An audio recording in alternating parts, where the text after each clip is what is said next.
You're listening to Radio Mayapur with the best devotional, meditation, kirtan music, and inspirational podcast. This is Radio Mayapur. Hello, Hare Krishna, everyone. This is Gangadas, your host, and today we're very, very fortunate. We are in Mayapur, and we have Pandava Prabhu, who is one of the manager or co-manager of JPS Archives. JPS stands for Jayapataka Swami Gurudev Archives. So they are working on a different lecture and video, and they are putting it on the website. Quite interesting job, I should say. I know Pandava Prabhu maybe for more than 30 years. And he's, give a little introduction, he's born in USA, New York in 1948. He studied in Atlanta in a college. And also at the time there was a Vietnam War, so he was for 4 years in the Air Force. He ended up becoming security police. Then when he came out alive, which was, something... 1971. 1971, he became a car mechanic, diploma. He studied for 1.5 years. He went to work in different company and always awarded him some kind of leadership position or managerial position. And then in 1985, his wife, coming out of the college, saw a book table and he saw the devotees and they asked to take some prasadam, but they were doing some fasting and they were chanting some home. So we're very, very glad to have you with us today, Pandava Prabhu. He'll tell us more about himself and the story of how he came in contact with devotee. Welcome, Pandava Prabhu. Thank you, Ganga Prabhu. Glad to be here. It's very nice to have you because it's a long time and I know you and I see you always sometimes from the gym. You are chanting on your rooftop and I say hello. And I know you're a very sweet devotee and always a challenging for devotee. It's never boring, I should say. You know, the life of devotee, people think, oh, these devotees, they put some tilak, they chant Hare Krishna. What a boring life. But I should say it's never boring life to be a devotee of our Lord Krishna because it's always adventure. There is always some challenges. There is always something to learn. And today we're learning something more from this wonderful devotee, Pandava Prabhu. So Pandava Prabhu, tell us a little bit about your family, for example, just a few minutes. Your father, mother, brother, sister, I'm not aware. Tell us a little bit about that. My mother was from Atlanta and my father was from New York, and he met her during the WW2 when he was down in Atlanta for basic training. He went down to the city and he met my mother there. So after the war, they got together and got married. And nice. You have brothers and sister? Yeah, I have 2 sisters and 1 brother. Nice. Wonderful. So were your father religious, your mother religious? They were always both very pious.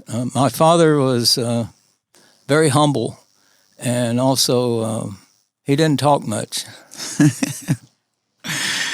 So, okay. Which would go along good if you were a devotee, You only talk about Krishna, otherwise you don't talk. Right. So he's very quiet. Wonderful. Tell us a little bit about this service you've been doing for many, many years. You're one of the co-managers of JPS Archive. How you got involved and what are the challenges? What service are you doing right now for the devotees around or watching this JPS Archives? Well, in Mayapur, we have the Jayapataka Swami Maharaj Archives World Headquarters. And I'm co-managing there and supervising the video department because Guru Maharaj told me, you're in charge of the videos. Nice. And so also my wife had set up for Guru Maharaj back when YouTube first started. She set up a YouTube channel called Nimai Nitai. And we put all of Gurudev's classes and kirtans and japa walks and everything on Nimai Nitai. And then eventually he said, I want my own YouTube channel. Because we could see there was other Maharajas, so-and-so Maharaj official and other Maharaj officials. Yeah. So I made up a YouTube channel, Jayapataka Swami Official. And then we started moving all of his, as the new videos came out, they all went there. Nice. So how many years you have been doing this service? Pandava Prabhu? Well, we started back in 85, 86. Atlanta was where they were doing the tape ministry, the Jayapataka Swami tape ministry. It got started there with the temple president, Balabhadra Bhattacharya Prabhu. He was into audio and video, so he got the devotees to set up and do a tape ministry. At the time, there were tapes. There were Audio cassette tapes. I remember because I remember one time I went to Atlanta and the president gave me a big, huge bag and said, "You have to take this back to Mayapur." I said, "What?" So what happened to Mataji, there's a couple of Matajis were doing it, primarily one Mataji. I'm sorry, I don't remember her name now, but she eventually moved out of the temple and she was trying to do something at home, and then she eventually left her body, so my wife took over the tape ministry. Nice. And then when Guru Maharaj came to Atlanta after Spain, where he was attacked with a knife, he was staying in Atlanta, and then he went and recovering there for a month or so. And then he decided to go down to New Televan Farm, so we followed him down there to take care of him. We were taking care of him in Atlanta, my wife and I. So then we went to New Televan Farm, and we just stayed there when we were doing the tape ministry there. Nice. And was it difficult to transfer everything from tape into, and the modern technology, which is no tape, no CD, and or there was some changes from the what it's called analog. Yeah, analog to digital. Yeah. Well, we didn't make the change because what happened was when I was there, they would put these little Mayapur newsletters, news magazines. They would put them on the bulletin board every month. So I would grab it and take it home and read it. My wife always, from the early days in the movement, she wanted to go to Mayapur because she got that Mayapur magazine. Right. And she wasn't happy until we ever eventually get to Mayapur. But I wasn't so much in, because I had a career job, in corporate management. But what happened was I read one of those magazines, and it said, Krishna needs you. We need someone that knows construction trade to come here and supervise construction, because they had a lot of construction going on. They were building hotels here, and they're building all the new Grihastapara area. And the Samadhi was finally going full steam ahead, so they needed devotees from the West to come and supervise construction. So I asked my wife, and she agreed, and we checked with Gurudev, and he said, well, you have to fill in an application and all that and send it there, and if they approve, then you can come. But it's not like the whole world was breaking the door down, It was Ujjwala Nilamani Prabhu, Prabhupada disciple, was there supervising construction. They put me in charge of finishing. And then we had Rahini Nandana Prabhu was in charge of the building the hotels, the Gada building. And he was from Malaysia, right? Yeah. And then there was Giri Govardhan Prabhu was in charge of getting the Samadhi finished. So that's about Prabhu. All that came, Nice. I did get accepted, and I came here, and it was the best thing in my life, from 91 to 96. And that's when they had the grand opening of the Samadhi. Right. There was not so many people at that time. No, not here in Mayapur. Yeah, I remember the early day. It was very sweet. And you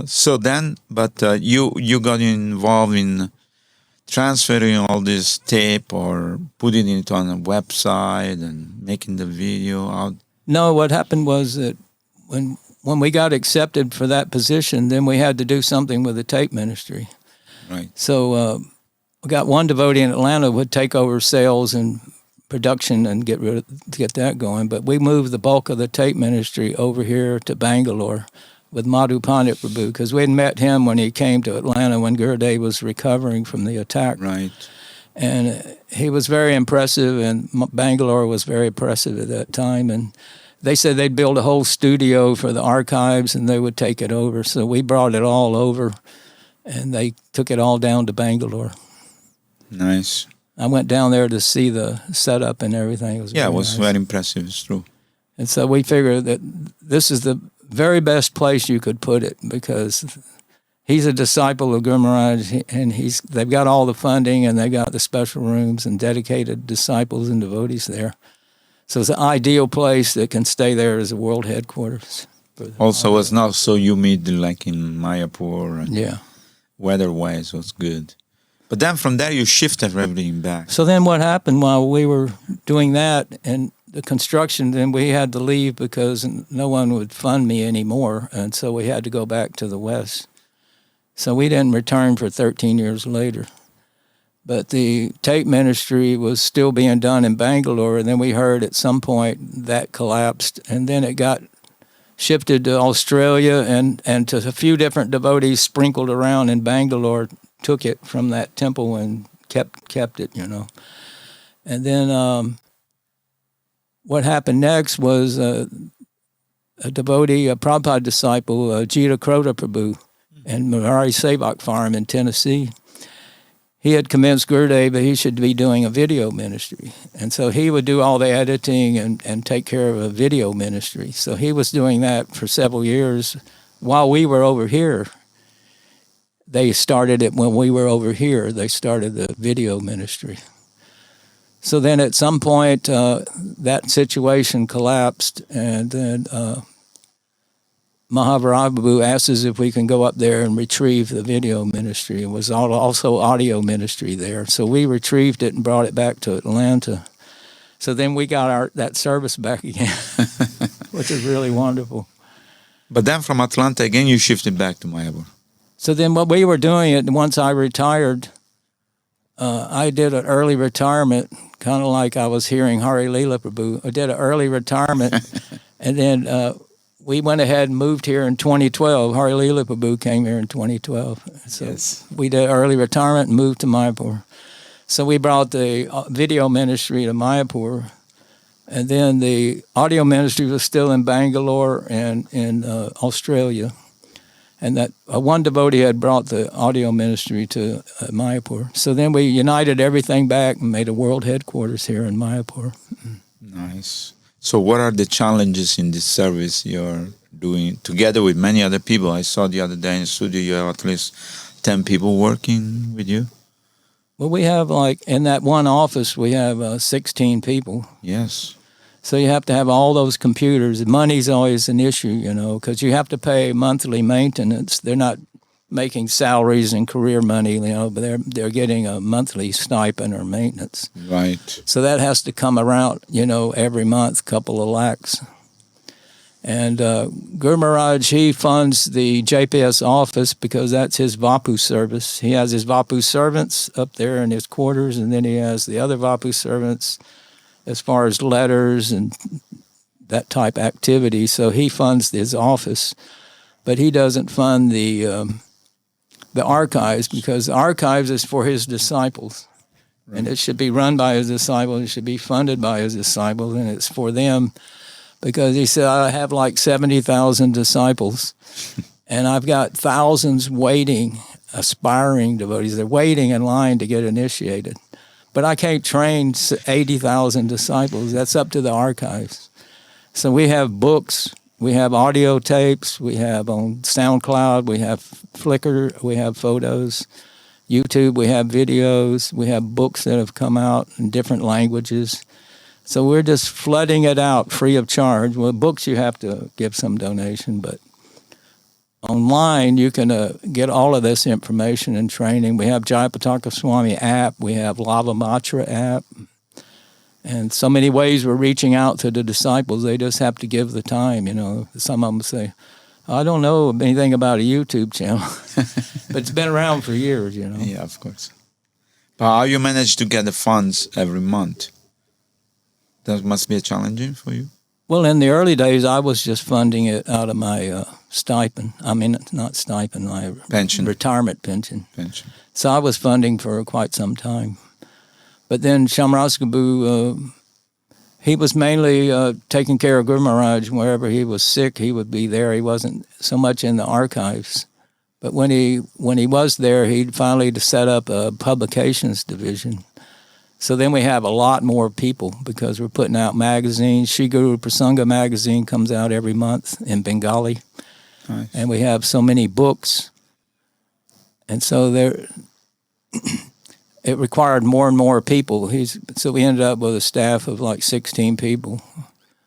And So somehow Krishna is sending you the funds this way or that way. just the mercy of Sri Guru and Garanga, the Shamrasabu gets the money every month. Yes, surrenders. Tell us the story how your wife met the devotees in Atlanta, because this is a very interesting story, I believe, for the people, our friends who are listening to this podcast. My wife had gone to this one grocery store, and they have these big, huge jars of all kinds of herbs, natural herbs and healing herbs and all that. And she was wondering, well, how do you know what to take? Somebody has to help you with this. And she said, oh, there's a doctor over in East Point, and you can go meet him. And so she and I went to him, and he was working with us in medicines and all that, and we quit eating meat, we stopped alcohol, and he wanted us to become vegetarians, which we eventually did. And then he said, after some time, you should do a cleansing fast. And I said, how do you do that? So he had the different herbs that you take, and then you take only fruit juice for 30 days. Wow. So we were doing that, and then he had us chanting Om in the evening. I'd come home from work, and we would chant Om. So then my wife, she says, we need a guru. We need a guru to guide us in our lives. So she went and asked him if he would be our guru, and he said, no, I won't do that. But he was pretty advanced. He could do levitation. He was a yogi. He would do meditation, and then he would levitate. Wow. You saw it with your own eyes? You saw it with your own eyes? My wife did. Your wife saw it? Yeah. Wow. But I didn't. But so anyway, we did the 30-day fast, and then while the 30-day fast was going on, she said, well, he won't be our guru, so we have to find a guru. So she's looking through the phone book and trying to figure out, and then she saw, what about these Hare Krishnas, So she was looking there and found Hare Krishnas. But I don't know if they had I don't remember about that, but so anyway, she was still looking and looking. She said, I'm going to stay on this fast till I find my guru. Wow. That's a vow. Huh? So she's like my Shiksha guru, my wife. So anyway, one day she just went out on a walk during lunch, and she went to Georgia State College, and there was a little book table there, 2 Madhajis, and they were giving prasad to people, and they had books and magazines. And, nice. And then she saw the Mayapur magazine, and she said, this is the only thing I want. She gave a donation and read it. And then from then on, she says, we have to go to India. We have to live in Mayapur. I won't be happy till we get to Mayapur. She got the magazine from the lady of Mayapur. So we never know, like we're producing these magazines here in Mayapur. You never know, how Mayapur magazine would bring somebody to the movement. Yeah, actually this magazine, Prasadam, the devotee, they can change people's life. And, it's something amazing. But then she went during the lunch hour. She went over to the Hare Krishna temple because she met them. She went to Hare Krishna temple, met the temple president, Balabhadra Bhattacharya Prabhu, and he was really preaching with her and helping her, getting her to chant. And then he was talking about devotional service. You're busy, you have a job, you don't have devotional service, you can chant, but anytime you're around the temple, like if you sweep the temple or you rake the leaves or anything you do, take garbage out, whatever, it's devotional service, and you'll get some bliss and you'll get some advancement. So my wife would be, whenever she goes there, she'd just be running all around the temple doing things, sweeping, cleaning, running garbage and everything. She would always be doing it. And Guru Maharaj was there one day. What are you doing? She said, I'm on the transcendental treasure hunt. He said, what? I'm just looking for devotional service I could do. Wash somebody's plates, or sweep the floor, mop the temple room, whatever. I'm on the transcendental treasure hunt. And he said, I love that idea. So eventually, but she was talking to me about going to the temple, and I said, well, you shouldn't go around there. They'll brainwash you. But I didn't know anything about them. But, it was one of these cults. As we had a lot of different cults in America. Yeah. But eventually, we ended up going down there for a Sunday feast. And I think it was Lord Nityananda's appearance day. And so Big festival. I was surprised the pujari that was doing the arati and the lamp, like the priest, because I was in the Catholic Church, and he was Right. like the priest. He's up there Same. doing that. And then after everything was over, we went in one of the small rooms in the back temple, and we were sitting taking prasad. I was just sitting in one of the chairs. And he came in, and he sat on the floor next to me, and I'm going, he's the priest. I'm sitting up in the chair, and he's sitting on the floor. You know, he's very humble, Mukunda Prabhu. And so I was impressed with that, you know. Nice. So finally, they brainwash you also? Yeah. So what my wife had been doing was the devotees would say, oh, just get rid of him, move in the temple. Whenever you become a devotee, you sell everything, get rid of everything, get rid of the husband, get everything, move in the temple and be happy, you know, chant and be happy. She said, I love my husband. I don't want to just throw him in the dirt. So she said, well, I'll figure out some way she's praying to Lord Nityananda what to do. And she said, she was a gourmet cook, my wife. So she said, when he comes home from work every day, I come home, I get off at 5, he doesn't get off till 7, you know, and I comes home, I'll have a gourmet prasadam fixed up, and we'll use the formal dining room. We had a regular dining room in the kitchen, but we used the formal dining room, and she would set everything up with candles and everything, and she said, and when she was playing the cassette tapes of some of the great singers in iskcon. And then she would read the Bhagavad Gita and Srimad Bhagavatam stories to me while I was taking prasadam.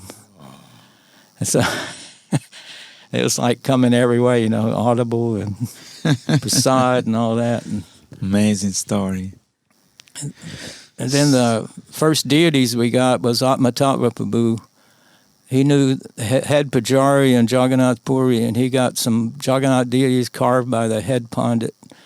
And he brought those to Mayapur, and he gave them to Guru Maharaj to bring to us. And he brought them in his luggage to Atlanta. And that was our first deities, were Jagannath, Balaram, Subhadra were in on our altar, you know. We still have them today, you know.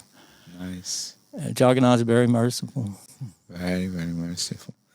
Amazing story how people, sometimes wife can change the husband, sometimes the husband can change the wives. Sometimes both of them, they get attracted to Lord Krishna's mercy and their life change. But in the beginning you thought this is not, it's not a religion, it's a cult or something like that, yeah. I didn't know anything about it, but it was just another cult like they show on the news, you know, Right. so many different cults. But then when you start to speak to the devotee, you understood that these people, they knew something and they were not a cult, they were not brainwashers. Well, Guru Maharaj was wanting me to, like, maybe when you're driving around, you have to go to all these stores. You can use this like clicker, and you can count your rounds, and you can try to do like 1 round a day, eventually 5 rounds. So we were like aspiring, and I was doing that. And then we decided I would get up and go to Mangalarti in Atlanta. So that morning I got up early, and when I turned the engine on, cranked the car, George Harrison was singing My Sweet Lord. I love that song, you know, and it was going. Yeah. So I'm like, I'm not chanting, I'm just singing along with this song. It's just as soon as the engine cranked up, it was like Krishna's like showing me, you know. Amazing. That song was on a hit parade for many, many years. Yeah. In Europe, it was in America, everywhere, you know, everywhere. People heard that song, so beautiful, you know, My Sweet Lord, which has the Maha Mantra inside also. Correct, yeah. That's very nice. Hallelujah. Yeah, Hare hallelujah. Krishna. Hare Krishna, Guru Prem, you know, Guru Shiva or something. That was beautiful. Nice song. So then, as you became a devotee, how did you felt in your heart, in your mind, in your life? Well, You were feeling becoming more happy, or you've... Yeah, I was going to mention that, and I forgot it, but you brought it there, so Krishna's mercy. But when I started chanting, then the change was like my heart was like a steel cage or something, or concrete, and it was breaking open. You know, it was coming out, and love and friendship and comradeship like coming out from my heart, and I'm going like, what is going on? What's you know? going on? Because I had 100 car mechanics under me, and you know, you can't be a loving type of a priest or something with them. It's a kind of it's a lot of different alcohol and drugs, different things. So you have to be a little bit hard, But then once I started chanting, then I was like being too friendly, with everybody and too Soft. soft side of You me was become a coming out. softie. I said, "No, we can't do that." But I just kept chanting, and it was like so much love coming, so much reciprocation. It really was. It wasn't that I was doing 16 rounds. It was just maybe 1 round or 5 rounds. I would keep increasing. But I had to drive around to so many stores all over the metro area and out to different cities and all that. And so I had a lot of time to chant. So it definitely works, if someone, at least if you're hearing this broadcast, if you just start chanting, Hare Krishna, Krishna Krishna, Hare Hare, Hare Ram, Ram Ram, Hare Hare. And if you can do that 108 times, it's called 1 round. And it can make a big difference in your life. Absolutely. You just try it, Yeah, because I think, what Srila Prabhupada said, this chanting of the mantra is above the mental platform, bodily platform, and all the other subtle platform, because it's an experience. Basically, you link your heart with the Lord. You open your heart to be connected once again, with that Supreme Lord, which is full of love. So then, once the connection is open, and then you start to feel love, start to feel so much happiness and so much protection, and so many realization comes into your mind and your heart that you think, okay, this is strange. What drug is this? Or what they put inside the food? Or what's happening to me? Right? The real happiness in life. Yeah. Prabhupada was saying there's really not any love in this world, this material world. The only love is with Krishna. Absolutely. And if you connect with him, then the love will come forth out of your heart. You'll clean your heart. The more you chant, you're cleaning the heart. And if you read the Bhagavad Gita, you'll learn that you're really a spirit soul. You're not this body, like a black body or white body, brown body, yellow body, or male or female, or whatever it is, that I'm a spirit soul. And the spirit soul rides in the heart. And Krishna is also in there riding in the heart, as Paramatma. So he's there right next to you, waiting for you to turn to him instead of trying to enjoy this material world. There's really no enjoyment in this material world. Maybe some temporary 15 or 20 minutes, 30 minutes of some joy or happiness, riding a roller coaster or something, But it's not like all day, you're in joy, because if you check all of the nerves in the body, we have nerves scattered all through the body. Yes. And on these scientific drawing, it shows there's the pleasure nerves are only like less than 5%, and the rest of them are all pain nerves. Pain or anxiety or fear or Yeah. all kind of things. The material world is no place for gentlemen, Srila Prabhupada says. So it doesn't matter what position you have, or how much money you have, or how famous you are, or what is your bank balance, because fear is predominating in the material world. Mm-hmm. So unless you connect, that's what is called yoga. Yoga means to link. Unless we link ourselves with the Supreme, then we will never be out of this fear, fear of dying, fear of accidents, fear of being alone, fear of failure. So many fears are there. But the blessing of Guru and Krishna, like you say, then we find that road which can make us feel today. We are not selling dream for the future. We're not saying, oh yeah, in the future, you'll go back to God at the Vaikuntha, you'll be happy there. No, you can be happy here, right now. Just chant the holy name and just connect yourself with the Lord. It doesn't matter who you are, where you come from, what color, what age, what caste, what anything you are. And once you try, you will experience yourself. That's the beauty of the chanting of the holy name. Okay, tell us how you see the future in Mayapur, because you've seen Mayapur from almost from the beginning. Of course, when you came, there were only a few people. Now there are millions of people coming every day, taking darshan, participating in devotional service by taking prasadam, by buying books. Every day we're selling more than 1,000, 2,000, 10,000 books. Yeah. 30, 40,000 people take prasadam every day, take darshan of the Lord. This special month of Kartik, there are thousands of people coming and lighting the lamp and singing. So how you see this when this TOVP Temple of Vedic Planetarium will open? I don't know if you've been in Tirupati. No, I haven't. Okay. Tirupati is one of the most famous temples in South India, Balaji is called. And there are millions of people going there. So it's such a massive arrangement. The government actually came in and they run a lot of the different things. I guess not enough pundits or to keep things going. Yes. But the government's in there helping. Yes. Facilitate people to see the Lord. Yes. They're building the Ghat also here. Even over here, they're helping to build Srila Prabhupada's Ghat. Srila Prabhupada Ghat. So what's your vision for the future of Mayapur? Well, it just looks great. I was hoping that when the new temple opens, I wanted to look up and say, "Welcome to Sridham Mayapur," but I quit doing the announcements before COVID, and then after COVID, they haven't let me come back. That's okay. Somebody else is doing it. Yeah.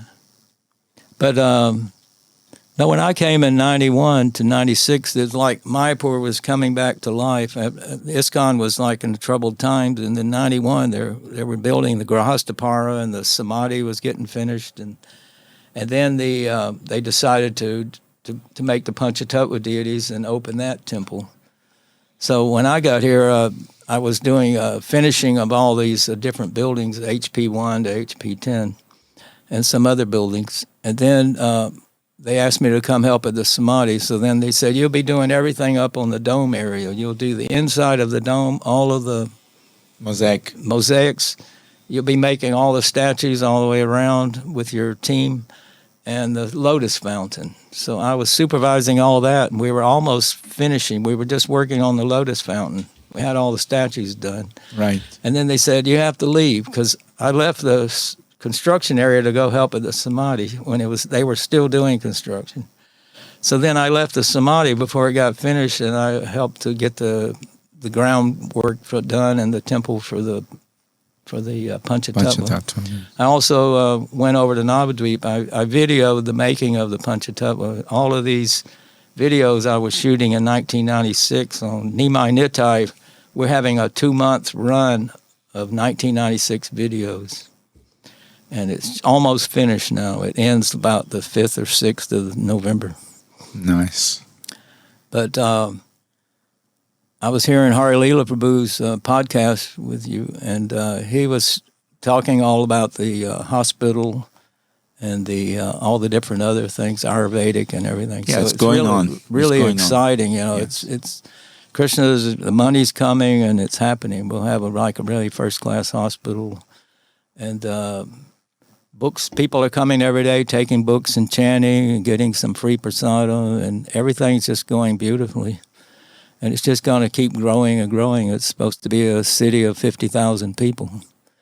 So I don't see it going back the other way. It did slow down during COVID. During COVID, when they locked everything down, and there was no TOVP work or anything. Yeah. But now everything's full speed ahead if we don't have any more pandemics. Hopefully there won't be any. Yeah. The only pandemic we want is the chanting of the holy name, which is spread all over the universe, all over the world, because this is the prediction of Lord Chaitanya. Yeah. I was just looking at the state of the world with the wars we're having, and after we had the COVID and all that, and then seeing that when this temple opens, we're supposed to go into a golden age, a 10,000-year golden period. So how are we going to change the hearts of all these people? What is going to happen in this world that we're going to switch over to a golden age? There's got to be maybe some traumatic things happen. Absolutely. Because I think when traumatic things happen, people start to think about in their mind. They start to think, what am I doing? Think about God. Why? Yeah. why is all these things happen? Why, as long as it's not touching you, you think, oh yeah, it's some war happening somewhere, some bomb falling, but it's not directly in contact with you. This COVID actually touched many people all over the world. Yeah. And make people realize that, okay, it doesn't matter what you have, but you have to do something which is beyond your material situation. So a lot of people are becoming more spiritual in some way, I would say, like I notice all over the world there is a lot of vegan and vegetarian restaurants. Yeah. And of course the Vedas explain that, due to the fact that people are eating meat, there is all this war and all this mishandling and all this repercussion of karma, because as long as people don't stop eating meat, how can they stop, fighting each other, which is a very great cruelty against the animal and against other humans. But let's see, it looks like there is a cleansing going on around the world with all this war. There's never been a time when there was no war in this planet, always. But this is I feel very fortunate. And this, if you look through the history of the world, go all the way back, to be on the planet at this time and be in the spiritual city of Sridham Mayapur, because this is a spiritual world. Absolutely. And Vrindavan's a spiritual world, and Jagannath Puri. Few places on this earth you're connected like an embassy. You're connected to the spiritual world. Absolutely. And to be here on the planet at this time when this is coming alive, when this temple is being built, how fortunate was I to be born, and I have to end up here, not over in some other place in the world. Yes. And be able to be a part of it, Yeah, absolutely. It's a great blessing. I feel we are blessed as a foreign devotee, especially to be in this place where there is the Ganges, there are constantly devotees singing. There is possibility for everybody to perform some service here. And even if you don't perform any service, you just come and sleep here for 3 days. It's like you've done a great tapasya, or just take some prasadam or whatever. I was listening to your podcast when you were in Italy, and you were talking about how there was a big change in Italy around 500 years ago when Lord Chaitanya was born. This just spread off like a renaissance all over the world, in England and other places. And there was a big renaissance in Italy when Lord Chaitanya came on the planet. So I think it's a natural thing to understand that when the Lord appeared on this planet, that there is a revival of all the art and culture and dance and music and culture. So naturally, now we are, only 500 years ago Lord Chaitanya appeared. It's not that far away. Therefore, the mercy is still very palpable. And Srila Prabhupada came, because Srila Prabhupada came and he created such a great boon by printing these books, which were not available before. Srimad Bhagavatam, Chaitanya Charitamrita, and Teaching of Lord Chaitanya, Sri Upanishad, and many, many books which before Srila Prabhupada came, they were only printed in Sanskrit or Bengali or maybe Uriya or maybe in Tamil, in different languages. Because, of course, in ancient time, this knowledge was transmitted through sound. I mean, the Brahmana would teach their son or their pupils or their disciple through sound vibration. But then when Vyasadeva saw that in this Kali Yuga there is no hope for these people to learn the Vedas or Sanskrit or all this knowledge, then he put it in writing for us. But then this was also not available in English, only for some people who could learn Sanskrit, which were very few. I mean, if the some people try to learn Sanskrit, they would misunderstand because they didn't have guru to guide them. They didn't have proper knowledge or culture to understand the scriptures. So when Prabhupada came, he revolutionized the world by printing all these books, which are now available in more than 200 different languages. So when people can come in contact with those books and read, can create a revolution in the life of the people. So this is a great boon, and yes, as you say, this is a great period to be in this planet, even though there's war, even though there was COVID, even though there's some problem. But, the fact that we can plug into this knowledge and realize that we are not the body, we're spirit, soul. And eventually some leader, I think, will pick up this knowledge and transmit it to the whole leader of the world. There is already somebody is doing this, and it's a specialized type of preaching, but I believe that eventually some leader will pick up on this, and then the whole world can change. What's your vision on this? Well, they said when this temple opens that the demigods will be there, will appear, seeing it. And when you go in Srila Prabhupada's Samadhi, you look up and there's all the demigods showering sprinkling flowers. So I don't know if they just be up there watching, or if they're going to come down and. But they have powers to change a lot of the problems in this earth if they want. They can just change it at the click of a finger. That's true. But something has to happen. We're going to go into a different age, so there has to be change in the hearts of the people. Absolutely. Whereas the majority of the world, the people are into sense gratification. Yes. So we find as devotees, you get away from this sense gratification. The real happiness is the spiritual life and avoidance of the sense gratification. Living your life for sense gratification. And actually, to tell you the truth, better than sense gratification is devotional service, because Krishna says, Susukam kartum avyayam. It's very jolly performed. Like in the beginning I was telling you, it's not boring. There is always some challenge, there is always some interesting stuff to do, and there is always something very beautiful.